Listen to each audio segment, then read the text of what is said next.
ప్రార్థన చేసుకుందామండి. పరిశుద్ధుడు అయిన మా తండ్రి, ప్రేమ కలిగిన మా ప్రభువా, నాయనా మరి ఒక వ్రత దినాన్ని మీరు మాకు దయచేశారు. 2026 సంవత్సరము మొదటి వ్రత దినమయ్యా. ప్రభువా, ఎంత దయగలిగిన దేవుడు మీరు. గడిచిన సంవత్సరములలో మీ దయను, మీ ప్రేమను మా పైన క్రొమ్మరిస్తూ, దినములను నూతన పరుస్తూ, అనుదినము మీ యొక్క నూతనమైన వాత్సల్యత చేత మమ్మలను నింపుతూ, ప్రభువా, మీరు మమ్మలను ముందుకు నడిపిస్తున్న విధానమును బట్టి మీకు వందనములు. దయతో మీరు మమ్మలను మన్నించండి నైనా. ఈ నూతన సంవత్సరములో మాకు నూతనమైన హృదయమును, నూతనమైన తలంపులను మీరు మాకు దయచేయండి. ఎక్కడ గలిబిలి, తొందరలు మా జీవితాలలో ఉండనివ్వద్దు నైనా. మీ సన్నిధిని మేము అనుభవించగలిగిన బిడ్డలుగా మీతో కలిసి ఈ నూతన సంవత్సరంలో అడుగులు వేయగలిగిన బిడ్డలుగా మీరు మమ్మలను చేయండి. దినములను మీరు మాకు నూతనముగా ఇస్తూ ఉండినప్పుడు నిత్యము మొర్ర పెట్టి ఆ మనస్సును మీరు మాకు దయచేయండి. ప్రభువా, మీరు మాకు తోడుగా ఉంటాను అని మీరు మాకు ఒక సూచన ఇచ్చారయ్యా. నైనా మీరు మాకు తోడై ఉన్నందుకే మీకు వందనములు. నిత్యము మిమ్మలను మోసే బిడ్డలుగా మీరు మమ్మలను చేయండి. ఈ రాత్రి కాలము మాతోనూ మీరు మాటలాడి మాకు కావలసిన ఆత్మీయమైన వాక్కులను మీరు మాకు దయచేయమని యేసు నామమున అడుగుచున్నాము తండ్రి, ఆమేన్. తిమోతిలకు వ్రాసిన మొదటి పత్రిక, తిమోతికి వ్రాసిన మొదటి పత్రిక, పేజీ నంబర్ 191, పేజీ నంబర్ 191, 3వ అధ్యాయము 15వ వచనము. అయినను నేను ఆలస్యము చేసిన ఎడల దేవుని మందిరములో, అనగా జీవము గల దేవుని సంఘములో జనులెలాగు ప్రవర్తింపవలెనో అది నీకు తెలియవలెనని ఈ సంగతులను నీకు వ్రాయుచున్నాను. ఆ సంఘము సత్యమునకు స్తంభమును ఆధారమునై ఉన్నది. ఆ సంఘము సత్యమునకు స్తంభమును ఆధారమునై ఉన్నది. ఏ సంఘము? ఏ సంఘం అండి? చెప్పండి. దేవుని, అనగా జీవము గల దేవుని సంఘము. జీవము గల దేవుని సంఘము అంటే ఎవరికి జీవం ఉంటుంది? మనమంతా జీవముతో ఉన్నవారేమే.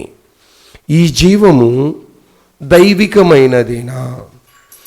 దైవికమైన జీవము వేరు, లోకానుసారమైన జీవము వేరు. అందరూ బ్రతుకుతూ ఉంటారు.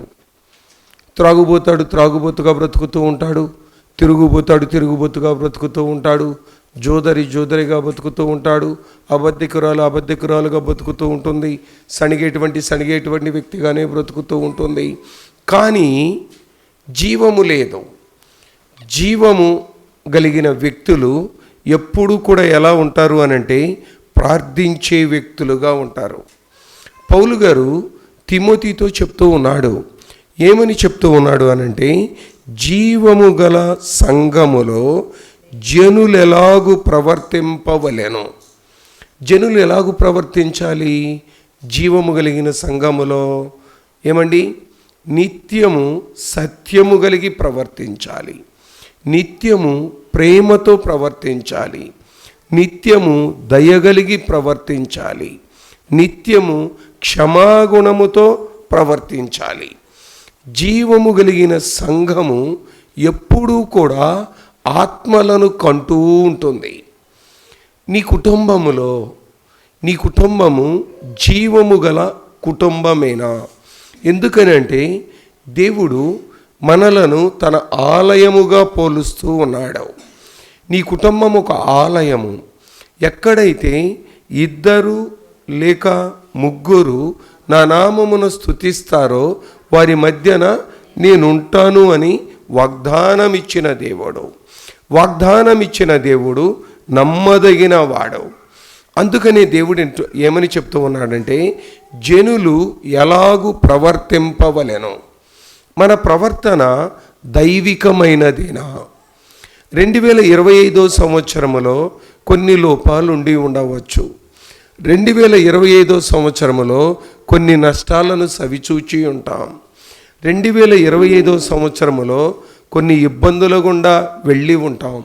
లేదు, 2025 సంవత్సరము నీకు సాఫీగా సాగిపోయిందేమో, ఆనందకరముగా నెమ్మదికరముగా నీ జీవితము ముందుకు కొనసాగిందేమో. 2026 సంవత్సరము ఎలా ఉండబోతుందో ఎవ్వరికీ తెలియదు. నీకు తెలియదు, నాకు తెలియదు. మనకి రేపు ఎలా ఉండబోతుందో కూడా మనకు తెలియదు. అందుకని దేవుడు ఏమంటున్నాడంటే, జీవము కలిగిన సంఘముగా నీ కుటుంబాన్ని నా కుటుంబాన్ని ఉండమని చెప్తూ ఉన్నాడు. ఆ జీవము కలిగిన సంఘములో జనులు ఎలాగూ ప్రవర్తించాలి అనంటే, సత్యమునకు ఆ సంఘము సత్యమునకు స్తంభమును ఆధారమునై ఉన్నది. నీ కుటుంబము సత్యము పైన కట్టబడితే ఆ కుటుంబము నిత్యము కూడా సంతోషముతో ఉంటుంది. నీ కుటుంబము లేదా నీ వ్యక్తిగత జీవితము లేదా నీ బిడ్డల జీవితము బాగుండాలి అని అంటే, సత్యమునకు స్తంభమును ఆధారమునై ఆ సంఘము సత్యమునకు స్తంభము. నీ కుటుంబము సత్యమునకు స్తంభము. ఏమండి, ఆ కుటుంబంలోని వారండి నీతిగా ఉంటారండి, సత్యముగా ఉంటారండి. వారికి ఆధారం ఏమిటి అని అంటే, వారిని దీవించడానికి, వారిని ఆశీర్వదించడానికి, వారిని దేవుడు ముందుకు నడిపించడానికి కారణం ఏమిటి అని అంటే, సత్యమనే స్తంభము. నేనే సత్యమును, నేనే జీవమును, నేనే మార్గమును, నేనే సత్యమును అన్నాడు అనంటే, సత్యమునకు స్తంభమును. నీ కుటుంబము సత్యమునకు స్తంభము అంటే నీ కుటుంబంలో ఎవరున్నట్టు? దేవుడు ఉండినట్లు. నేనే సత్యమును అని దేవుడు చెప్పాడు. కాబట్టి ఆ సత్యమునకు స్తంభముగా నీ కుటుంబము ఉండినట్లయితే, జీవము కలిగిన సంఘముగా మన సంఘము, మనమందరము సంఘానికి వద్దాం. సంఘములో సత్యం ఉన్నదా? సంఘములో నీతి ఉన్నదా? సంఘములో ఉన్న ప్రతి వ్యక్తి సేవకునితో సహా సత్యముగా ఉండగలుగుతూ ఉన్నామా? సేవకుడు మాదిరి లేనివాడైతే, లేదా సేవకురాలు మాదిరి లేనిదైతే సంఘము కట్టబడదు. సంఘములో ఉన్న జీవము కొట్టివేయబడుతుంది. సంఘములో అలజడులుంటాయి, సంఘములో తొందరలుంటాయి. సంఘము నిత్యము ద్వేషముతోనూ కోపముతోనూ నింపబడుతుంది. సంఘం ఎలా కోపముతోనూ ద్వేషముతోనూ సనుగుడుతోనూ నింపబడుతుందో, నీ కుటుంబము కూడా అలానే సత్యమునకు స్తంభముల నీ కుటుంబము ఉండకపోతే, నీవు ఉండకపోతే, నీ కుటుంబ పరిస్థితి కూడా అంతే. సంఘ పరిస్థితి అంతే, కుటుంబ పరిస్థితి అంతే. దేవుడు నిన్ను నన్ను మనలను యజమానులుగా కుటుంబాలలో ఉంచాడు, యజమానురాలులుగా దేవుడు కుటుంబాలలో ఉంచాడు. కానీ ఆ కుటుంబమునకు మనము ఆధారము, సత్యమునకు ఆధారముగానే ఉన్నామా? అందుకనే మత్తయి సువార్తలో దేవుడు చెప్తూ ఉన్నాడు. మత్తయి సువార్త 13వ అధ్యాయము 23వ వచనము,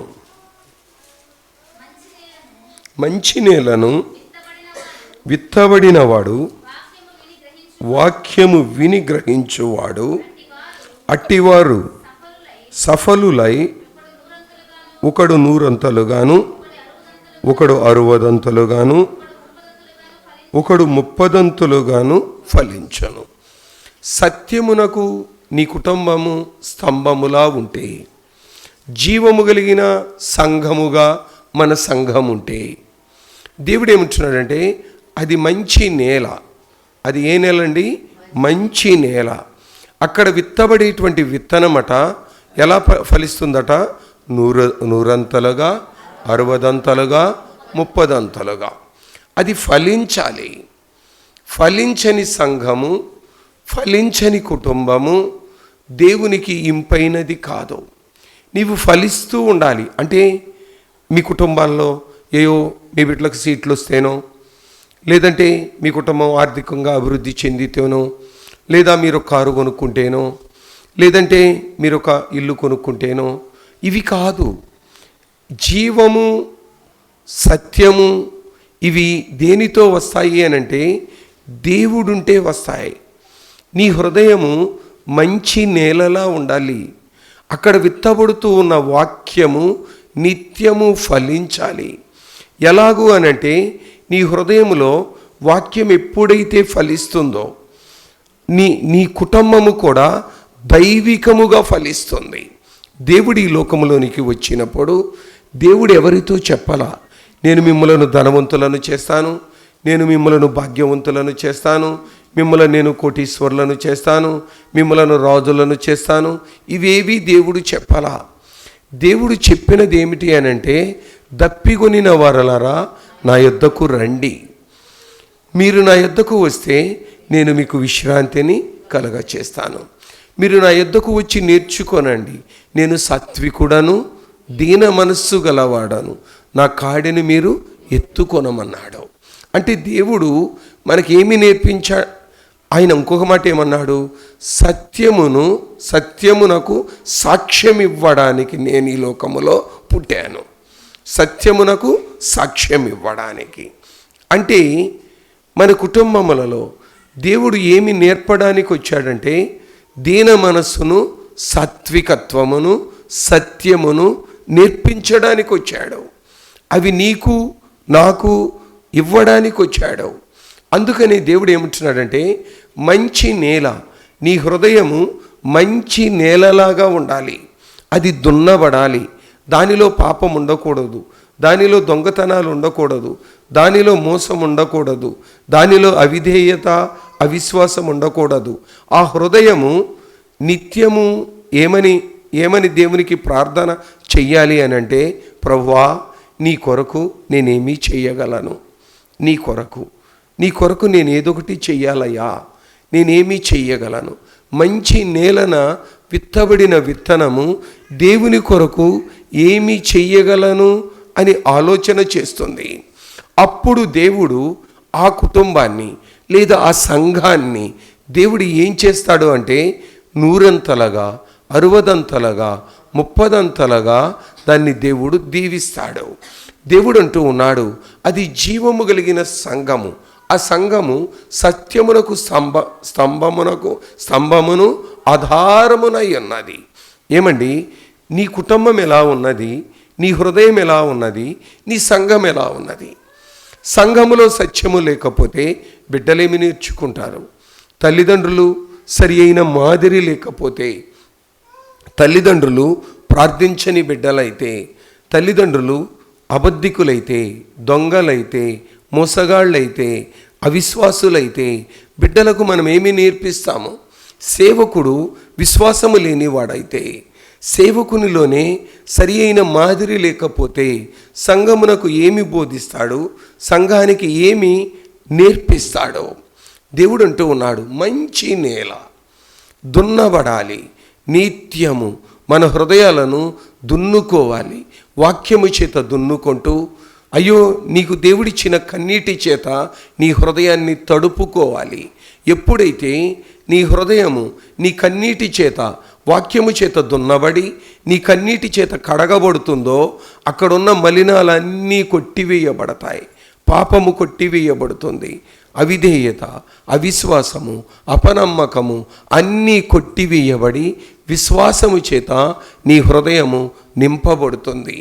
అప్పుడు నీ సంఘము, నీ కుటుంబము లేదా నీవు ఎక్కడ ఉన్నా ఫలించే. ఫిలిప్పీయులకు రాసిన పత్రిక ఫిలిప్పీలకు వ్రాసిన పత్రిక 2వ అధ్యాయము 16వ వచనము.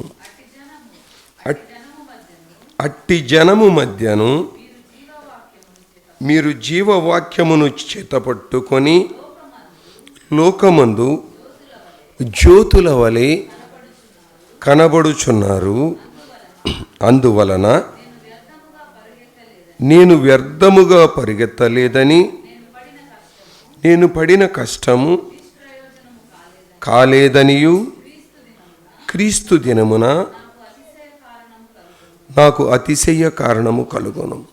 జీవము కలిగిన సంఘములో, సత్యమునకు స్తంభమును ఆధారమైన సంఘములో, మంచి నేలను కలిగిన, మంచి నేల కలిగిన సంఘము అంటే దున్నబడిన సంఘము, ఫలించేటువంటి సంఘములో, ఈ సంఘము ఎవరి మధ్యన ఉన్నది? లోకస్తుల మధ్యన ఉన్నది. ఎవరెవరి మధ్య ఉన్నది అని అంటే, అయ్యో వక్రజనము, మూర్ఖమైన వక్రజనముల మధ్య ఉన్నది. ఏమండి? అనేక రకాలైన పాపములు, అనేక రకాలైన లోక ఆశల మధ్య ఈ సంఘం ఉన్నది. కానీ ఈ సంఘములో ఉన్న వ్యక్తులను పౌలు గారు ఎలా చెప్తూ ఉన్నాడు అని అంటే, మీరు ఎలా ఉన్నారట? మీరు జీవవాక్యమును చేతపట్టుకొని లోకమందు జ్యోతుల వలె. ఎలా కనపడుతున్నారండి? జ్యోతుల వలె. మరి మనం జ్యోతిలాగానే ఉన్నామా? ఎరబలేసి కళ్ళు రెండు పైకి వెళ్ళిపోతున్నాయి. కళ్ళు రెండు పైకి వెళ్ళిపోతున్నాయి అంటే నిద్ర వచ్చేస్తుంది. దేవుడేమో జ్యోతుల్లాగా ఉండాలంటున్నాడు. ఇంకా ఏం కనపడుతుంది? కళ్ళు మూసుకుంటే ఏమైనా కనపడుతుందా? మరి జ్యోతుల్లాగా ఉండాలంటే ఏం చేయాలి? కళ్ళు తెరవాలి కదా. నిన్ను దేవుడు అంటున్నాడు జ్యోతులలాగా. దేవుడు ఏమంటూ ఉన్నాడంటే, మీరు జీవవాక్యమును చేతపట్టుకొని లోకమందు జ్యోతుల వలె. ఈ లోకంలో ఈ అవిధేయతతో, ఈ మోసముతో, ఈ దుర్మార్గతతో, ఈ దుష్టత్వముతో కూడిన ఈ లోకములో మీరు ఎలా ఉన్నారు అని అంటే జ్యోతుల వలె. ఏమండి? ఆవిడ చాలా మంచిదండి, ఆవిడ చాలా నిదానస్తురాలండి. ఆవిడ దగ్గరికి వెళితే మనసుకు నెమ్మది దొరుకుతుందండి. ఆయనతో 2 నిమిషాలు మాట్లాడితే చాలండి, హృదయంలో ఉన్న బాధ అంతా పోతుందండి. చాలా మంచిగా మాటలాడతాడండి.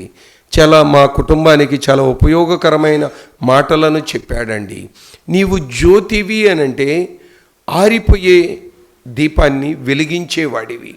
ఆరిపోయిన దీపము లేదా మిడుకుమిడుకుమంటూ ఉన్న దీపము, అయ్యో ఇంకా ఈ జీవితం అంతా అయిపోయింది అనుకున్న నిరీక్షణ లేని వారికి నీవు ఒక జ్యోతిలాగా ఉంటావు. ఎప్పుడు అనంటే నీవు జీవముతో ఉండినప్పుడు, ఎప్పుడు అనంటే నీవు సత్యముతో ఉండినప్పుడు, ఎప్పుడు అనంటే నీ హృదయము మంచి నేలగా దున్నబడినప్పుడు. నీవు ఇక్కడ మూర్ఖ జనాంగమే. ఎటు చూసినా కూడా ఏమండి, ఎక్కడికి వెళ్ళినా త్రాగుబోతులు రోడ్ల ప్రక్కన పడిపోయి ఉంటూ ఉన్నారు. ఎక్కడ పడ్డా డ్రగ్స్, లేదంటే అత్యాచారాలు, లేదంటే అన్యాయస్తులు, లేదంటే తల్లిదండ్రులను బయటకు నెట్టివేసిన బిడ్డలు, లేదంటే మోసము. ఎక్కడ పడ్డానండి. ఈ దినాన మన బిడ్డలను మనం ఎలా కాసుకోవాలి అని అంటే ఎత్తైన ప్రార్థనా ప్రాకారములను కట్టుకుంటూ కాసుకోవాలి. ఎందుకనంటే సాతాను, అపవాది, వాడు గర్జిస్తూ ఉన్నాడు. వాడు 2 సంవత్సరాల పిల్ల, 3 సంవత్సరాల పిల్ల, 5 సంవత్సరాల పిల్ల అని వాడు ఆలోచన చేయడంలా. వాడు ఆలోచన పాడు చేయడం. ఎవరినైనా వాడి దుర్మార్గమైన ఆలోచన ఏమిటి అని అంటే కుటుంబాలను పాడు చేయడం, బిడ్డలను పాడు చేయడం, సంఘములను పాడు చేయడం. కానీ దేవుడు ఏమంటూ ఉన్నాడంటే జీవవాక్యమును చేత పట్టుకొని, నువ్వు ఈ లోకంలో నీవేమి చేత పట్టుకున్నావో, నీ చేతిలో ఏమున్నదో, దేవుడైతే జీవవాక్యమును చేత పట్టుకోమంటూ ఉన్నాడు. జీవవాక్యమును నీవెప్పుడైతే చేత పట్టుకుంటావో నీవు జ్యోతుల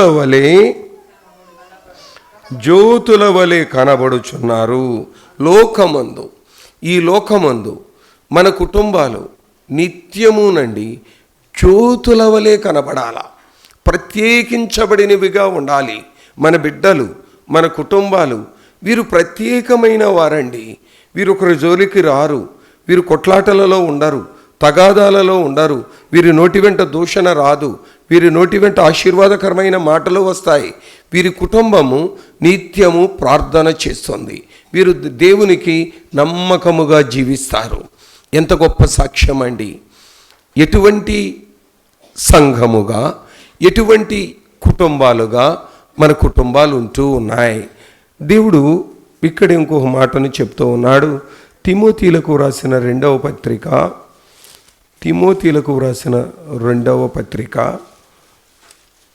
22వ అధ్యాయము 20వ వచనము. గొప్ప ఇంటిలో వెండి పాత్రలను, బంగారు పాత్రలను మాత్రమే కాక కర్రవియు మంటివి కూడా ఉండును. వాటిలో కొన్ని ఘనతకును కొన్ని ఘనహీనతకును ఏమండి?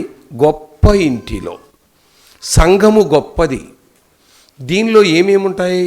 వెండి పాత్రలు ఉంటాయి, బంగారపు పాత్రలు ఉంటాయి. అంటే జీవము కలిగిన పాత్రలు, సత్యము కలిగిన పాత్రలు, మంచి నేల కలిగిన పాత్రలు. ఇవి మంటి పాత్రలు ఉన్నాయి, కర్ర పాత్రలు, కర్ర చేత తయారు చేయబడినవి. మంటి పాత్ర ఏముంటుంది? చేతిలో నుంచి జారితే పగిలిపోతుంది. మన జీవితం కూడా అంతే. కష్టం వచ్చినప్పుడు, శ్రమ వచ్చినప్పుడు దాటిపోతాం. దేవుని వైపు చూడం, మందిరం వైపు చూడం. లేదు, ఏదైనా శ్రమ వచ్చిందనుకోండి, అంతే, కనపడం, కాలిపోయినట్లుగా అయిపోతుంది మన జీవితం. మన భక్తి కనపడదు. దేవుడు అందుకని ఏమంటున్నాడంటే, కొన్నేమో ఘనతకును, కొన్నేమో ఘనహీనతకును. మన జీవితాలను మనం పరిశీలన చేసుకున్నప్పుడు, నేను మందిరానికి వస్తూ ఉన్నాను కదా, నా జీవితంలో నేను దేవుని సన్నిధిలో వెండి పాత్రలా ఉన్నానా, బంగారు పాత్రలా ఉన్నానా, లేదా మంటి పాత్రలా, లేదా కర్ర పాత్రలా నేను ఎలా ఉన్నాను? ఎందుకని అంటే కొన్ని ఘనత వహిస్తాయి. బంగారు పాత్ర తీసుకొచ్చి బయట పెట్టాం కదా, ఎవరన్నా పెడతారా? ఎవడు పెట్టడు. అసలు ఇప్పుడు బాగా మండిపోతుంది. బంగారం కూడా ఎవ్వరు వేసుకోవట్లా. ఆఖరికి ముక్కు పొడకలు కూడా తీసి ఇంట్లో పెట్టుకోమని చెప్తున్నారు పోలీసు వాళ్ళు. నేను మీకు కూడా చెప్తున్నానమ్మా, చెవు దిద్దులు కూడా పెట్టుకోవద్దు అంటున్నారు. బయటికి వెళ్ళేటప్పుడు ఏ దిగిపోయినా 2 కుట్లు వేయించుకోవాలి, ₹1,00,000 పోతాయి. చెవి దిద్దులు పోయినా 1,00,000 అవుతాయి. ముక్కు పొడకపోయినా మళ్ళీ అదో 25,000 30,000 అవుతుంది. అందుకని ముక్కు పొడకుండా వాళ్ళు తీసేసేయండి, చెవి దిద్దులు ఉన్నాళ్ళు కూడా తీసేసేయండి. మా కృప పైన కూడా ఇంకోటి పెట్టింది, అసలు చెవు కోసుకెళ్ళిపోతాడు చెవుని. వీళ్ళకైతే లాగటమే. మా కృపకైతే మీరే ఏదైనా జాగ్రత్త చేసి అమ్ముకుంటే డబ్బులన్నా వస్తాయి. ఆమెకు చెవు పోకుండా ఉంటుంది, మీకు రూపాయి వస్తుంది. ఆలోచించుకోండి. శాలేం రాజు గారు దేవుడు ఇక్కడ అంటూ ఉన్నాడు. ఏమని అంటే, కొన్ని ఘనతకు కొన్ని ఘనహీనతకు. బంగారము వెండి పాత్రలు అవి ఘనత గలవి. తబితా నేను చెప్పింది అర్థమైందిగా?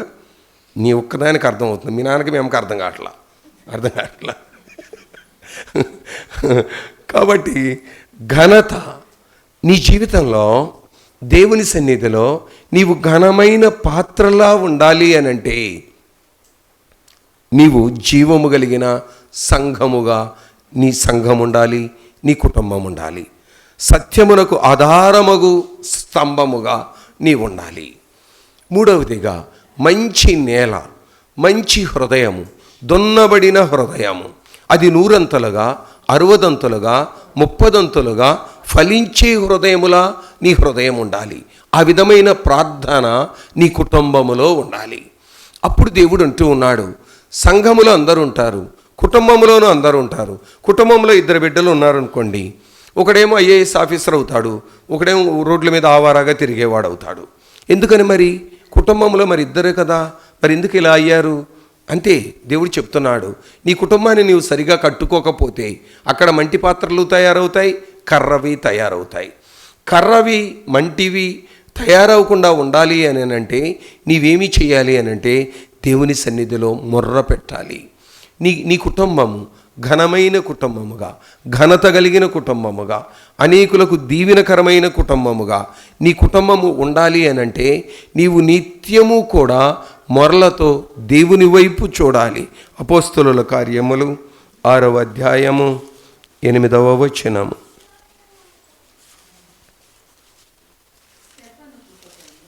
స్తెఫను కృపతోనూ బలముతోనూ నిండినవాడై ప్రజల మధ్య గొప్ప సూచక క్రియలను చేయుచుండెను. స్తెఫను దేనితో నింపబడ్డాడు? కృపతోనూ బలముతోనూ. ఈ బలం ఎవరిచ్చినది అనంటే దేవుడిచ్చిన బలము. ఆయన కృపతో నిండి ఉన్నాడు, బలముతో నిండి ఉన్నాడు. ఎప్పుడైతే దేవుని కృపచేత దేవుని బలము చేత మనము నింపబడతామో మనము ఘనమైన పాత్రలుగా ఉంటాం. మహత్ కార్యములను మనం చూస్తాం, అద్భుతమైన కార్యములను మనం చూస్తాం. నిజంగా చెప్తున్నానండి, మీ అందరికీ ఎంత అద్భుతమైన సీట్లు అంటారా, మా బిడ్డల డాక్టర్ సీట్లు అది వేరే విషయం. మా అమ్మాయికి సైటు 8 పాయింట్ చిల్లర ఉంది, 8.6 ఎంతో ఉంది దగ్గరగా. మరలా కళ్ళు కనిపించడం లేదు అని చెప్తే అసలు తెగేడ్చాం దేవుని సన్నిధిలో. ఏంది ప్రభా, 10th క్లాస్లో 4-5 ఉంది, ఇంటర్మీడియట్లో 1 పాయింట్ పెరిగింది 6 నెలలకి, మళ్ళీ మొదటి సంవత్సరంలో ఇంకో పాయింట్ పెరిగింది, 2వ సంవత్సరంలో ఇంకోటి, మళ్ళీ మధ్యలో చూపించాము ఇంకో పాయింట్, పెరుగుతూ పోతా ఉంది, ఆగడంలా. ఇదేంటి ప్రభువా, ఇప్పటికే ఇంతలావునైపోయినాయి అద్దాలు, ఇదేంటి ప్రభువా మళ్ళీ కనపట్టలేదంటుంది అని డాక్టర్ గారి దగ్గరికి తీసుకొని వెళ్ళాం. డాక్టర్ గారి దగ్గరికి తీసుకొని వెళితే డాక్టర్ గారు ఆ అమ్మాయికి 9.5 పెట్టాడు, కనపట్టలేదంది. 10 పాయింట్స్ పెట్టాడు, కనపట్టలేదంది. ఆయన మళ్ళీ కళ్ళలో లైటే చూశాడు, ఇదేంది ఈ పిల్ల కనపట్టలేదంటుంది అని మెల్లగా తగ్గించుకుంటా వచ్చాడు. ముందు తర్వాత 4 పెట్టాడు, 3 పెట్టాడు, 2 పెట్టాడు 1.5 పెట్టగానే అంది, నాకు బాగా కనపడుతుందండి అని. 8.5 ఉన్న సైటు ఏమైపోయిందో మాకు తెలియదు, అద్దాలు ఏమైపోయినాయో మాకు తెలియదు. సైటు వెనక్కి రావడం అంటే ఏమండి, ఇప్పుడు నా కళ్ళద్దాలు పెట్టుకున్నాను, నాకు సైటు పోతుందా? పోవాలి అని అంటే దేవుడు ఏం చేయాలి? మహత్ కార్యము చేయాలి, గొప్ప సూచక క్రియ చేయాలి. దేవుడు తన జీవితంలో ఎంత గొప్ప క్రియను చేశాడు. ఆయన చెప్పాడు, మాతో ఏమన్నాడు అని అంటే, డాక్టర్ గారు 20 సంవత్సరాల దాకా ఇలానే పెరుగుతూ పోతుంది, 20 సంవత్సరాల తర్వాత ఆగుతుంది అన్నాడు. ఆయన కూడా ఈ నేనిచ్చిన అద్దాలేనా అన్నాడు. మీరు ఇచ్చినాయే కదా సార్, మొదటి నుంచి మీ దగ్గరే కదా చూపించేది, ఇదేంటి ఈ అమ్మాయికి ఎలా జరిగింది? కొన్ని మిరాకిల్స్ జరుగుతాయండి, దానిలో మీ అమ్మాయికి కూడా జరిగింది డాక్టర్ గారు అన్న మాట అది. మా దైవజనుడికి నేను వెళ్ళి చెప్పాను, అన్న ఈ అద్దాలు తీసుకోమంటారా, ఇదేనన్నా ఎలా జరిగింది అని అంటే, లేదు దేవుడు కార్యాలను చేస్తాడు రవి, అవే మహత్ కార్యములు, ఆశ్చర్య కార్యములు. ఎప్పుడు జరుగుతాయి అనంటే నీ కుటుంబము ప్రార్థనతో నింపబడినప్పుడు, నీ కుటుంబము మండేటువంటి కుటుంబముగా ఉండినప్పుడు, నీ కుటుంబము సత్యముతో ఉండినప్పుడు, నీ కుటుంబము దేవుని యొక్క బలము చేత నింపబడినప్పుడు, నీ కుటుంబము జీవము కలిగిన కుటుంబముగా ఉండినప్పుడు, నీ కుటుంబములో మహత్ కార్యములను నీవు చూస్తావు. అద్భుతమైన కార్యములు, మానవుడు ఊహించజాలనివి, మానవుని మేధస్సుకు అర్థము కాని కార్యములను నీవు చూస్తావు. దేవుడు ఇక్కడ అంటూ ఉన్నాడు, స్తెఫను కృపతోనూ బలముతోనూ నిండినవాడై ప్రజల మధ్య మహత్కార్యములను గొప్ప సూచక క్రియల. ఆఖరిగా అపోస్తలుల కార్యములు 4వ అధ్యాయము 31వ వచనము. వారు ప్రార్థన చెయ్యగానే వారి కూడియున్న చోటు కంపించెను. అప్పుడు వారందరూ పరిశుద్ధాత్మతో నిండిన వారై దేవుని వాక్యమును ధైర్యముగా బోధించిరి. వారు ప్రార్థన చెయ్యగానే వారు కూడియున్న చోటు కంపించెను. ఏమండి, భూమిని తలక్రిందులు చేయగలిగిన ప్రార్థన, భూమి కంపించేటువంటి ప్రార్థన. మన జీవితంలో కన్నీరే లేదు, ప్రార్థనే లేదు, ఇంకా భూమి ఏడ కంపిస్తుంది? ఈయన మా కంపించాలి అని అంటే ఈయన మన ఇంట్లో గొడవలు కొట్లాటలు ఈయన ఇవి ఉంటేనే భూకంపాలు వస్తాయి. మాటలతో భూకంపం, కొట్లాటలతో భూకంపం, తిట్లతో భూకంపం, ఒకరినొకరు ఆరోపించుకోవడంతో భూకంపాలు ఉన్నాయి. మనకేమో ఈ భూకంపాలు. కానీ ప్రార్థించినప్పుడు భూమి కంపించింది. ఎంత గొప్ప కార్యమండి దేవుడు చెప్తూ ఉన్నాడు. అంతేకాదు, అప్పుడు వారందరూ పరిశుద్ధాత్మతో నిండిన వారై దేవుని వాక్యమును ధైర్యముగా, నీవు నేను దేవుని వాక్యమును ఎక్కడ బోధించాలి అని అన్నా మనము జీవము కలిగిన వారమై ఉండాలి మొదటిగా. రెండవది, సత్యమునకు ఆధారమగు స్తంభములా ఉండాలి. మూడవదిగా, మంచి నేలగా మన హృదయము, దున్నబడిన హృదయముగా మనము ఉండాలి. అప్పుడు నీవు ఘనత కలిగిన పాత్రవుగా ఉంటావు. అప్పుడు నీ జీవితంలో దేవుడు మహత్కార్యములను, గొప్ప కార్యములను, సూచక క్రియలను ఆయన చేస్తాడు. అప్పుడు నీవు చేసేటువంటి ప్రార్థన నీ సమస్యలను, భూమి కంపించడమే కాదు, నీ సమస్యలన్నీ కొట్టివేయబడతాయి, నీ భయాలన్నీ కొట్టివేయబడతాయి. దేవుడు అదే చెప్తూ ఉన్నాడు. వారు పరిశుద్ధాత్మతో నింపబడిన వారై. ఇంకా ఏమండి, పాత దినాల్లో వాళ్ళు ఏడ్చి చుట్టూత తడిసిపోయి ఉండేది. ఇప్పుడు కూడా మా తల్లి ప్రార్థన చేస్తే చుట్టూత తడిసిపోయి ఉంటుంది. ఎందుకనంటే అంతటి ప్రార్థన చేశారు వాళ్ళు. మన ప్రార్థన ఎక్కడా? మన యొక్క భక్తి జీవితం ఎక్కడా? మనము నీతిగానే ఉండగలుగుతూ ఉన్నామా? దేవుడైతే ఈ రాత్రికాలం అంటూ ఉన్నాడు, వారు ప్రార్థన చెయ్యగానే వారు కూడి ఉన్న చోటు కంపించి. మనకు ప్రార్థనలో కూడా ఈ విధముగా ఉండాలి అనంటే మనము మంచి నేలగా ఉండాలి, సత్యమే మాటలాడాలి, దేవుని యొక్క జీవమును పొందుకున్న వారిమిగా ఉండాలి, దేవుని యొక్క సన్నిధిలో ఘనమైన పాత్రలుగా ఉండాలి. దేవుడి వాక్యమును దీవించునుగాక. ప్రార్థన చేసుకుందాం. పరిశుద్ధుడా, ప్రేమ కలిగిన మా తండ్రి, కృపా కనికరములు కలిగిన మా రక్షకుడా, మీరు మాతో ఉన్నందుకై మీకు వందనములయ్యా. మీ సన్నిధిని మీరు మాకు తోడుగా ఉంచినందుకై మీకు వందనములు. నైనా జీవము కలిగిన సంఘముగా, జీవము కలిగిన కుటుంబములుగా మా కుటుంబాలను మీరు చేయండి ప్రభువా. 2026 సంవత్సరములో నైనా మేము అనేకులకు ప్రభువా సత్యమునకు నైనా ఆధారమగు స్తంభములుగా మేము ఉండాలయ్యా. అంటే మీ సత్యమును మోసేటువంటి వారిగా, క్రీస్తుని మోసేటువంటి బిడ్డలుగా మీరు మమ్మలను చేయండి. మిమ్మలను ఆధారము చేసుకొని మా జీవితములను, మా కుటుంబములను కట్టుకోగలిగిన బిడ్డలుగా మీరు మమ్మలను చేయండి నాయనా. విడిచిపెట్టవద్దయ్యా నైనా. మా హృదయములను మంచి నేలగా మీరు మార్చండి, మెత్తటి మొన్నుగా మీరు మార్చండి. దున్నండి ప్రభువా. నైనా ఏ మలినమున్నదో, ఏ మస్ట్ ఉన్నదో, ఏ పాపపు రాళ్ళు ఉన్నావో ప్రతి దానిని ఏరివేసుకొని ప్రభువా నైనా మీ సన్నిధిలో ఫలించే సంఘముగా, ఫలించే కుటుంబములుగా, ఫలించే బిడ్డలుగా మీరు మమ్మలను చేయండి. కూడుకున్న మమ్మలను అందరినీ ప్రభువా ఘనమైన పాత్రలుగా ప్రభువా, ఘనహీనులుగా మమ్మలను ఉండనివ్వవద్దు. ఘనత కలిగిన వారిగా ప్రభువా మీరు మమ్మలను చేయండి నైనా. మీ కృపను, మీ బలమును మేము పొందుకునేటువంటి బిడ్డలుగా నైనా, మీ మహత్కార్యములను, సూచక క్రియలను మేము నైనా చూడగలిగిన బిడ్డలుగా మీరు మమ్మలను చేయండి. అటువంటి విశ్వాసపు నడవడికను మీరు మాకు నేర్పించండి ప్రభువా. అపోస్తలులు ప్రార్థన చేసినప్పుడు భూమి కంపించిందయ్యా ప్రభువా. మా ప్రార్థన కూడా ప్రభువా బలమైనదిగా మీరు చేయండి ప్రభువా. మా హృదయములో మీరు తప్పించి ప్రభువా ఎక్కడ లోకము ఏది ఉండనియవద్దయ్యా.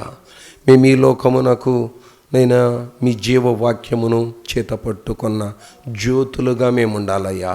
ఆ విధముగా మీరు మమ్మలను మార్చమని నైనా ఈ రాత్రికాలము కూడుకున్న మా అందరిపైన మీ గాయపడిన హస్తమును ఉంచండి. నైనా రాలేని మా బిడ్డలకు కూడా మీరు తోడై ఉండండి. రేపటి దినం కొరకు మీరు మమ్మల్ని సిద్ధపరచండి. సండే స్కూల్లో మీరు ఉండండి. టీచర్స్ని మీరు బలపరచండి. జంపంలోను పెదరావులోను జరిగే ఆరాధనలో మీరు ఉండండి. మీరు రెండంతల ఆత్మచేత మీరు నింపండి నైనా. యూత్ మీటింగ్లో కూడా మీరు తోడై ఉండి అయినా మీ బిడ్డలను మీరు బలపరచమని, నైనా మేము గృహములకు వెళుతూ ఉండగా మీ అగ్ని కంచి చోటును మీరు మమ్మల్ని భద్రపరచమని యేసు నామమున అడుగుచున్నాము తండ్రి. ఆమేన్.